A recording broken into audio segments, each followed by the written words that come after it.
Thank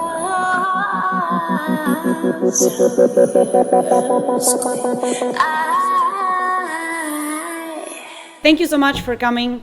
This presentation is called Road to Boston, a journey into more than just brewing coffee for the first time. This was like my very first Brewers Cup campaign, and it was a very interesting journey, and I really wanted to be able to share it. So a little bit about me, for those of you who I haven't met yet. I'm Yanina Ferreyra. I'm originally from Argentina, and I'm a barista. I started in the coffee shops, working behind the machine. I actually moved to Australia in 2010, and I didn't speak any English then. So hiding behind the espresso machine was the perfect spot to not have to talk. My first language was probably coffee in Australia, so that was very nice. I'm also a green coffee buyer. I work with Project Origin sourcing coffee since 2016. I made the move to working with the green side of things, which was always my biggest passion. And yeah, I've been enjoying every single day at the office and at Origin since then. And I'm also a competitor. I've been competing since 2016. Many of you know that my boss is Sasha Sestic. He won the Barista Championship in 2015, and I actually could not wait to jump on stage right after he did what he did in Seattle. I was so inspired. I was so excited to start doing it and jump straight on that journey. So yeah, I hope that some of that encouragement that I felt then from my team, I hope you can take some of that home tonight. So competition, the biggest question is always where to start.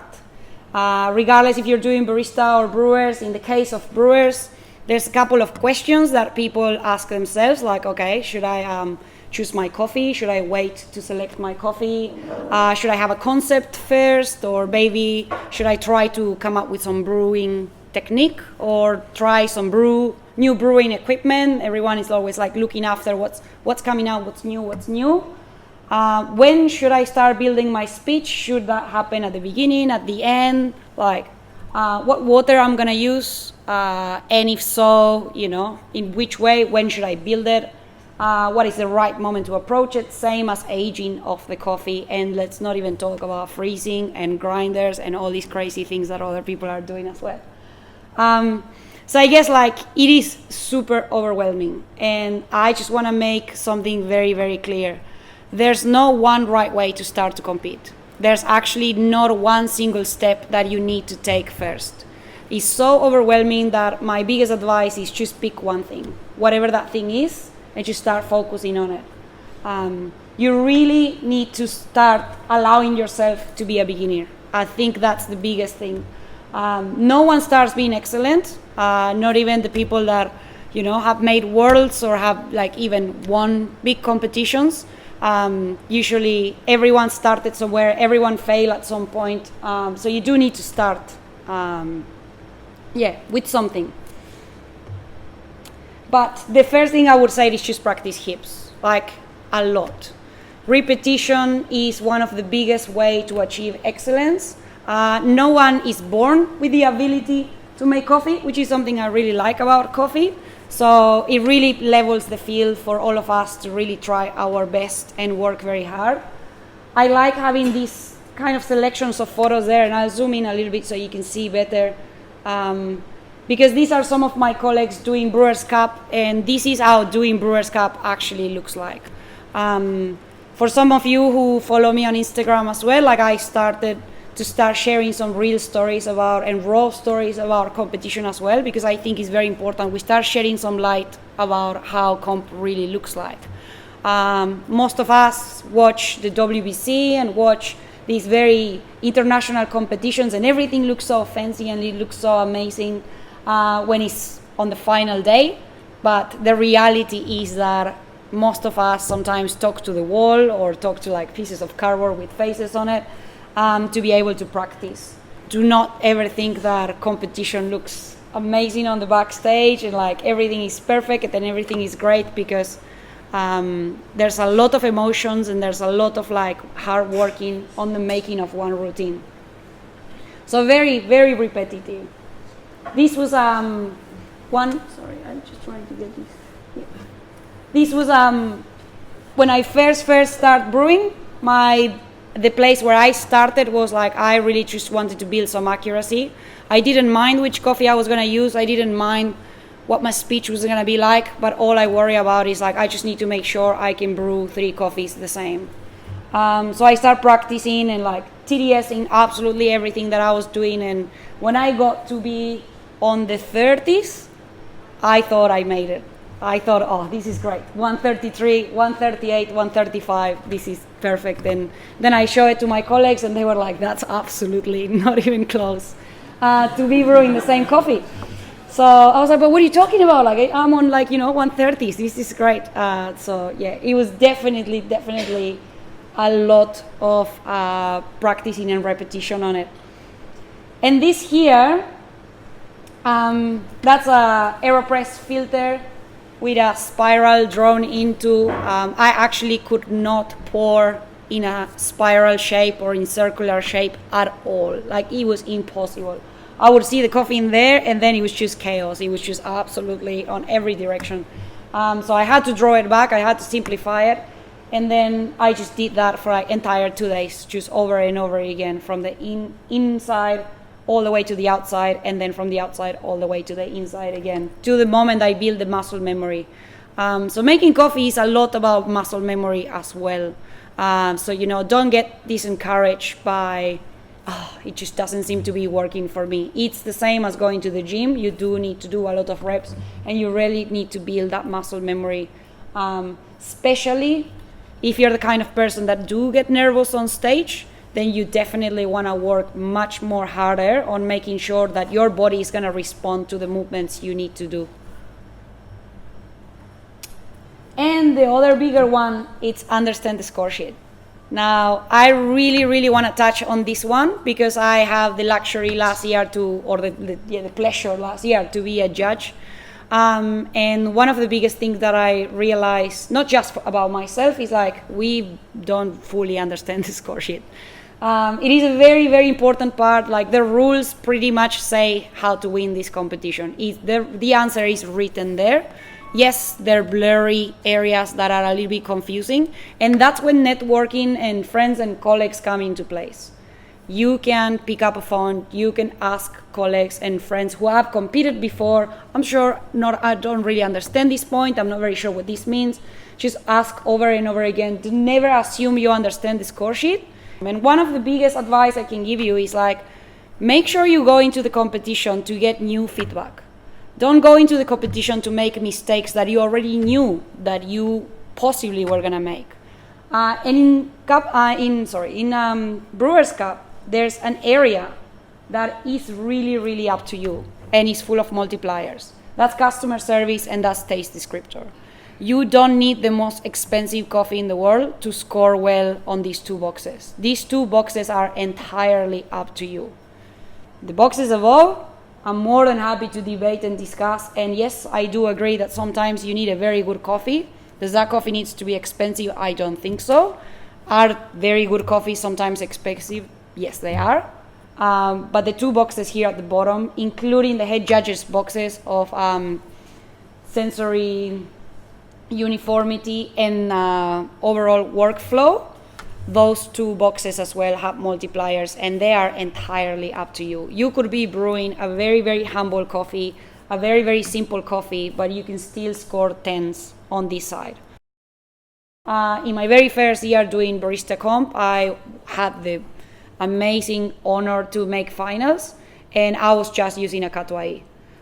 So that to me was also like, in that time, having a fancy coffee was not the only way to win it. I still think that having a fancy coffee is not the way to win it. This year, Matt Lewin competed with a coffee called La Montañita, which is a Parainema we sourced in our Best of Honduras auction. That coffee was in our product list for the entire year, and it wasn't that expensive. That coffee was there, open for everyone to buy it and use it. So there was no exclusive lot, there was no secret nano lot or anything like that. Like, those coffees do exist. And it's just a matter of like, for all the Harry Potter fans, to find the perfect one that works for you. I think there's always the coffee that is waiting for you to be used. And calibrate your palate, please. That's another thing that you can do on your time, and you can work on it. Even if you don't want to compete, but you want to still be a very, well-rounded, like coffee professional. Like, your palate is everything you have. Like, your palate is your biggest asset. You are gonna move eventually from one company to another, and that's what you are taking with you. It's the ability to taste coffees and the ability to understand excellence. Also, do not think that tasting coffee just means judging coffee. My work as a green bean buyer, like a lot of the work that we do, yes, it has to do with scoring coffee, but it also has to do with giving feedback to the producers and making sure that we can explain them what could have been done better, or what things can we improve from the harvest. So it's very important that you learn how to critique coffee, but you learn how to be constructive when you critique coffee. Same goes when you're brewing and you start to understand what are the variables that I can control and I can change. What are the variables that are coming from roasting as well. So there's definitely a lot of things to look at, not just this coffee is good, this coffee is bad. That is something that I really, really hope that, if you ever thought or anything like that, you really take that out of your mind, because a true coffee professional respects coffee. And all coffees are beautiful. To me, the only bad coffee is not coffee. So, all coffees are great, and all coffees are a lot of potential. So we should respect coffee and learn how to calibrate our palates to be, the best coffee professionals we can be. So also calibrate yourself with the score sheet if you're thinking about competing. Of course, you can have personal preferences. I like very fruity coffees, but I always try to make sure that they're on check, they're balanced, that the acidity is still on balance. You still look at that score sheet, and you still look at where the multipliers are, which are always acidity, body, and balance. So you don't want a highly acid coffee. You don't want a crazy just fruity coffee, because there's no multiplier there neither. You just want to make sure you have something that is very well-rounded. Now, choosing the coffee can be a bit overwhelming. People is like, it's very hard where you start. So should I wait for a shipment to arrive, or who should I ask? So I guess the first question, of course, that we covered a little bit before is what is the best coffee? There's no one coffee that is the best. There's the coffee that you are gonna enjoy using the most. Try to start choosing by profile. So decide what is the style of coffee you like. It could be, like I said, fruity coffee. It could be elegant coffee. It could be complex coffee. It could be a highly acid coffee. As soon as that acidity is on check and is refined and is elegant. And then if you're a barista, have a chat with your roaster. If you're working for an account, see if you can get your hands onto the roaster's phone number, or at least your account manager for that place. If you're a roaster, get in touch with your green bean buyer. If you're a green bean buyer, source better coffee. I have no number to call. I just need to make it work. And I guess we got Aisha here as well on the room. We share the pain. No, it's great.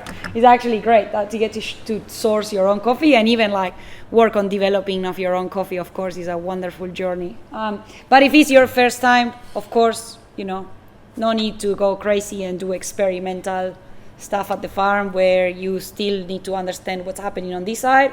So start little by little, brew consistently, choose a good roast profile, and then if you really want to, you can start talking to a green bean buyer and start going into, what about we source something that is a little bit more special for me, or a bit more customized for me.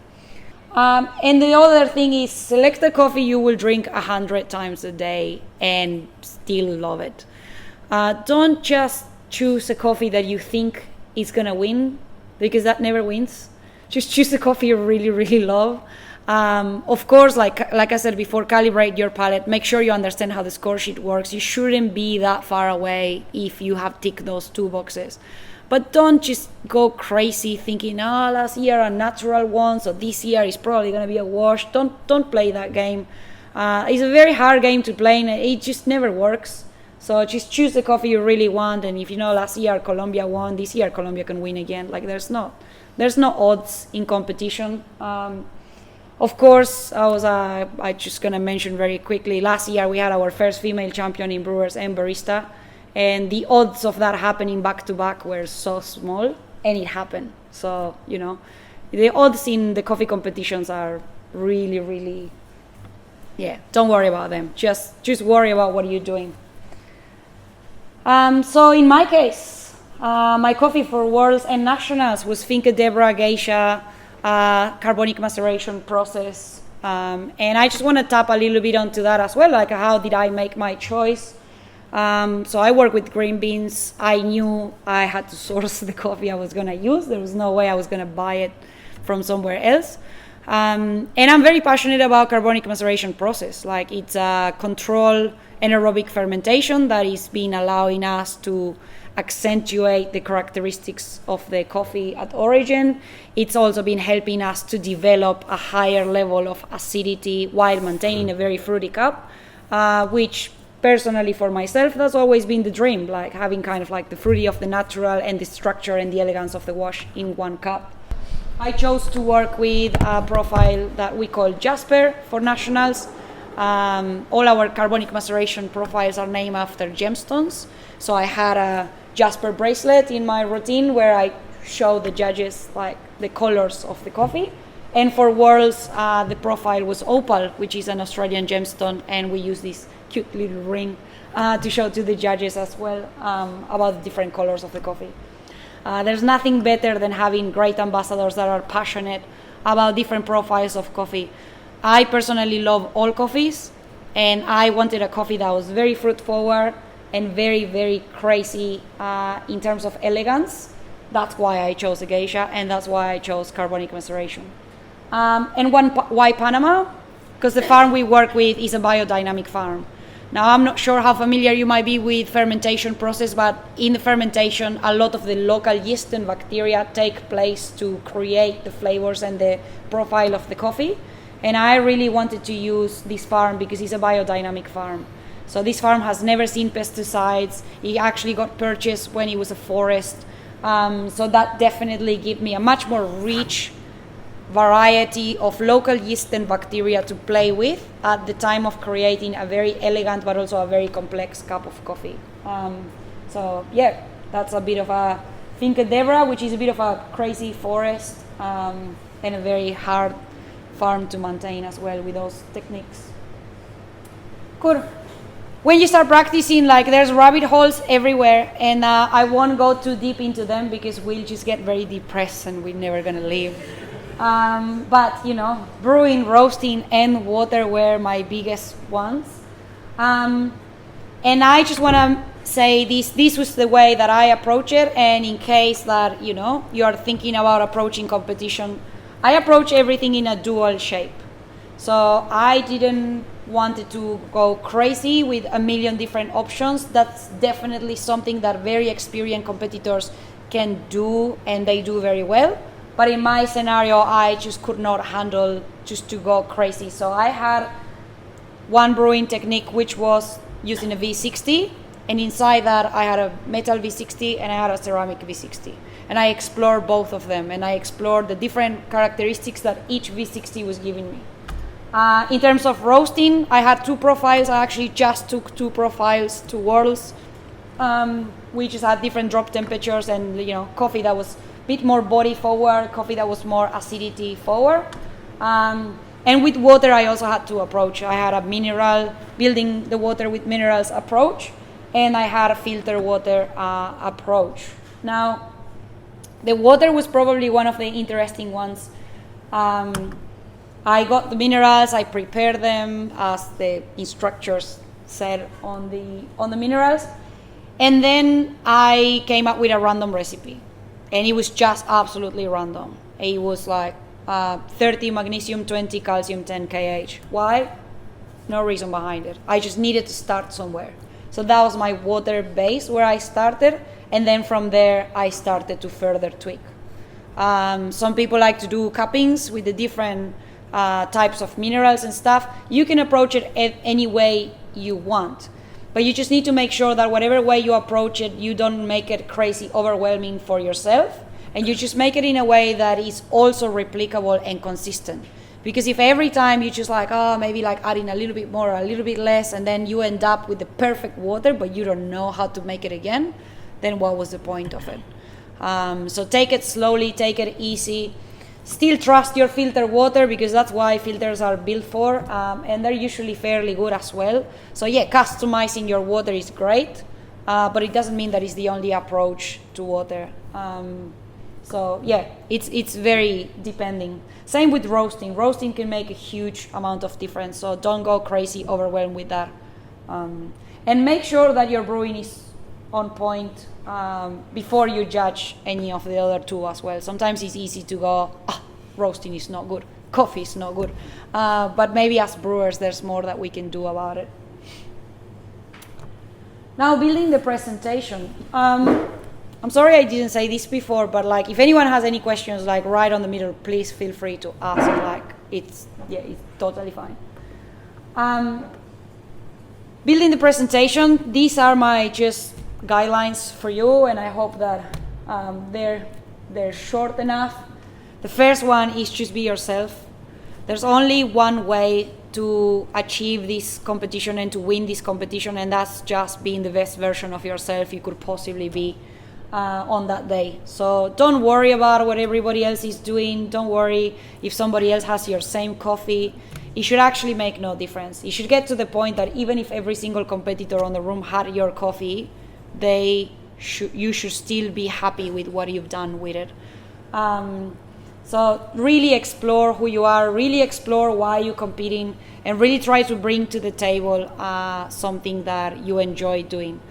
We have a couple of judges, of course, on the room, and I'm sure they agree with me that judges can tell when you are enjoying yourself. They can totally tell, and they are not there to destroy you.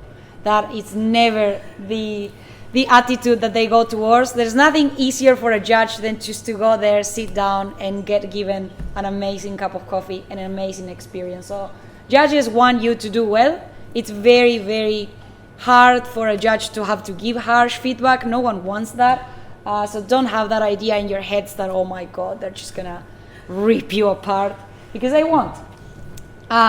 But just make sure you work on the things you really want to say. And make sure it's all about the coffee. That is something very important. Like, think about it this way. If you go to a restaurant, you order a meal, and you ask for the waiter or waitress to bring you just a glass of wine to go with that meal. When they bring it to you, they're probably gonna go, oh, well, this is Pinot Noir, you're eating like this kind of food, I think this is gonna work very well, it's on this open glass, it's very good like for you, whatever. But if that waiter or waitress come back and goes, oh, well, like 10 years ago, I drank wine for the first time and I remember it very well, it was amazing, and it was a Cab Sav, and you're just going like, where is this person going with this story? Like, don't overcomplicate the presentation. Just keep it down to the point. Keep it simple. There's 1 million different coffees in the world. You chose one. Why is it there? How are you making it? It's very simple. You can still be yourself through that, and I can speak from experience in that, because I always come out with the speeches that are like this big, and then I have a very lovely team that in a very loving and patient way says, chop it. We don't want to hear it. It's too long. It's too boring. So yeah, it's not a TED Talk. Keep it under 9 minutes or 800 words. If you're doing barista comp, keep it under 14 minutes as much as you can. Yes, you have 15, but just keep it under 14 when you're practicing. Because yeah, you will go over time very quickly. That's all from me. Thank you so much for staying until this late.